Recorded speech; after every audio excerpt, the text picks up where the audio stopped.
नमस्कार दोस्तों, क्या आपको पता है आज दुनिया भर में जापान कैसे आगे बढ़ रहा है और एक डेवलप देश के रूप में जाना जा रहा है। तो चलिए आज के इस पॉडकास्ट में हम लोग जानने का प्रयास करते हैं कि जापान में ऐसी क्या खूबी है जो आज पूरी दुनिया में एक डेवलप देश के रूप में जाना जा रहा है। जी हाँ दोस्तों, तो कैसे आज जापान फ्यूचर में जी रहा है। आखिर यह इतना छोटा देश होने के बावजूद भी इतना छोटा देश होने के बावजूद भी वहाँ पे रिसोर्स न होने के बावजूद भी कैसे जापान आज दुनिया का सबसे टेक्नोलॉजी में बहुत ही आगे, जिसे कहते हैं 2050 में जी रहा है। आखिर क्या है असली रहस्य, इसके बारे में जानते हैं दोस्तों। तो चलिए बिना किसी देरी के इस पॉडकास्ट को स्टार्ट करते हैं। तो सबसे पहले मैं ये जानना चाहूंगी कि आखिर जापान में ऐसा क्या की पॉइंट है जो कि उसको डेवलप देश बना रहा है। देखिए, अगर हम बात करें जापान में, तो जापान एक बहुत ही छोटा सा देश है जो सबसे पूर्व में है, जिसे कहा जाता है कि यह सूरज जो है, सूरज उगने वाला देश कहा जाता है, या फिर सूरज की जो रोशनी है सबसे पहले उसी पर पड़ती है। तो जैसा कि अभी जापान बहुत ही ज्यादा डेवलप कंट्री है, तो आज के मतलब की डेट में हम जानना चाहेंगे कि आखिर जापान की ऐसी क्या रहस्य है जिसके कारण से वो बहुत ही ज्यादा आगे बढ़ रहा है, वो एक डेवलप कंट्री के अंदर आ रहा है। देखिए, अगर हम बात करें जापान की, तो जापान एक पूर्वी बहुत ही छोटा सा देश है जो आजकल, जिसे हम देखे थे कि सेकेंड वर्ल्ड वॉर में जो परमाणु बम गिराने की वजह से, न्यूक्लियर बम गिराने की वजह से वह देश पूरी तरह से खत्म हो चुका था, लेकिन वहीं उन्होंने हार नहीं माना और आगे बढ़ते हुए बिना रिसोर्स के भी उन्होंने बताया कि कैसे बिना रिसोर्स के भी हम अपने देश को फ्यूचर ब्राइट बना सकते हैं। उन्होंने क्या किया, जैसे कि उन्होंने अपने टेक्नोलॉजी पर ज्यादा ध्यान दिया और उनकी जो सिस्टम, जो एजुकेशन सिस्टम है वहाँ की सबसे पहले बहुत ही अच्छी है, जिसके कारण जैसे कि वहाँ के जो स्कूल्स होते हैं, वहाँ के एजुकेशन सिस्टम, तो शुरू से उन्हें बताया जाता है, प्रैक्टिकल नॉलेज दिया जाता है, जिनके कारण यह देश बहुत ही जल्दी ग्रो कर रहा है, क्योंकि वहाँ के बच्चों में ऐसे क्रिएटिविटी डाला जाता है छोटे से, ताकि वे कुछ नया बना सके। जैसे कि हम बात करते हैं, आजकल जापान टेक्नोलॉजी में बहुत ही आगे है, तो कहते हैं कि 2050 में जापान जी रहा है, फ्यूचर में जी रहा है। क्यों, ऐसा क्यों है? मगर अगर हम बात करें, अगर उसे शुरू से देखा जाए, तो यही जापान बहुत ही गरीब देश था पहले। तो इसी प्रकार अगर हम बात करें कि उसका जो एजुकेशन सिस्टम है, तो वहाँ पे बच्चों को इसी प्रकार से एजुकेशन दिया जाता है जिससे वे कुछ नया इन्वेंशन कर सके और कुछ नया बना सके। इसी प्रकार से वे नया इन्वेंशन करते हैं और आज यहाँ तक कि वे बुलेट ट्रेन, एआई और भी बहुत टेक्नोलॉजी में बहुत आगे हैं, तो जिसके कारण वे इस देश में, पूरे वर्ल्ड में बहुत ही ज्यादा फ्यूचर्स में जी रहा है। तो आपको क्या लगता है कि और क्या, जैसे कि इकोनॉमिक के मामले में जापान कैसा है? तो सबसे पहले आप जानेंगे तो जापान में इकोनॉमी भी वैसे ही ग्रो कर रहा है, जिस प्रकार से टेक्नोलॉजी हो गया, टेक्निकल चीजें ग्रो कर रहा है, उस प्रकार से वहाँ की जो ये है इकोनॉमिक है, वहाँ की अर्थव्यवस्था ही बहुत ही तेजी से बढ़ रहा है, क्योंकि वहाँ का जो भी इनकम होता है उन लोगों का मतलब बहुत ही अलग अलग तरह के से उन लोगों का इनकम आता है। और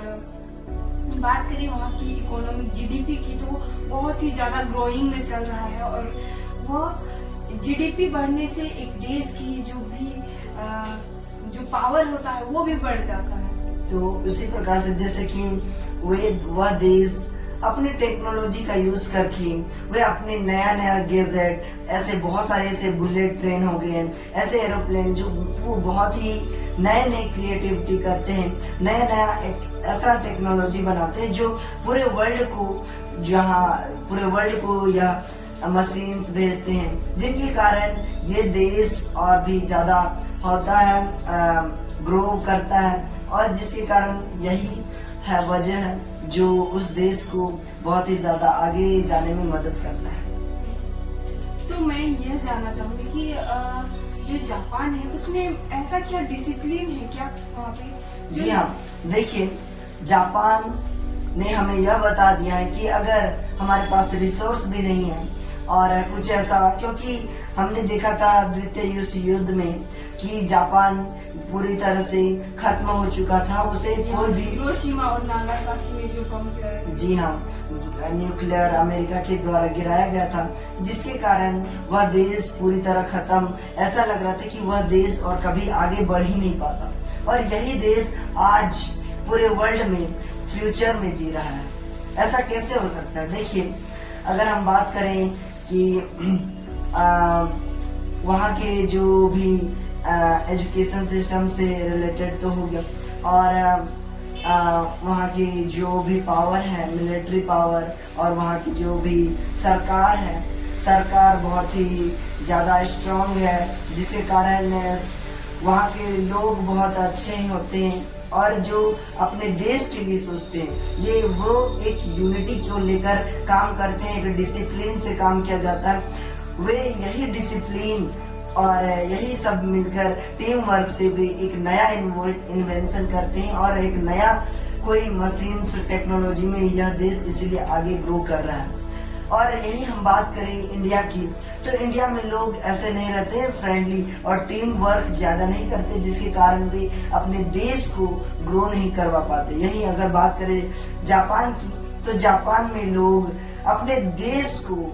बढ़ाने का सोचते हैं। ये नहीं सिर्फ अपना देखते हैं,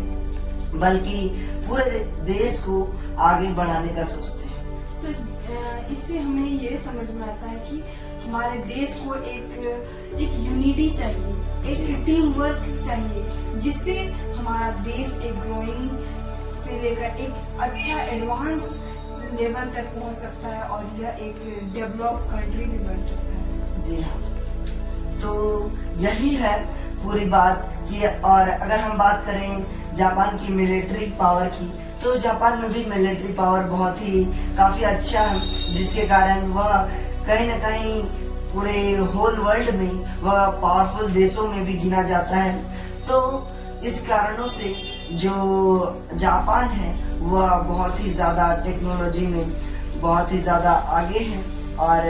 कहीं न कहीं अगर हम बात करें अब इंडिया की, तो इंडिया भी इन चीजों में ग्रो कर सकता है। हालांकि यहाँ पे रिसोर्स भी ज्यादा नहीं है और है भी, तो इसका सही उपयोग नहीं किया जाता है, ज्यादा भ्रष्टाचार करप्शन की वजह से, या हमारे पास जिसके कारण हमारा देश ज्यादा ग्रो नहीं कर रहा। तो मैं यह जानना चाहूंगी कि क्या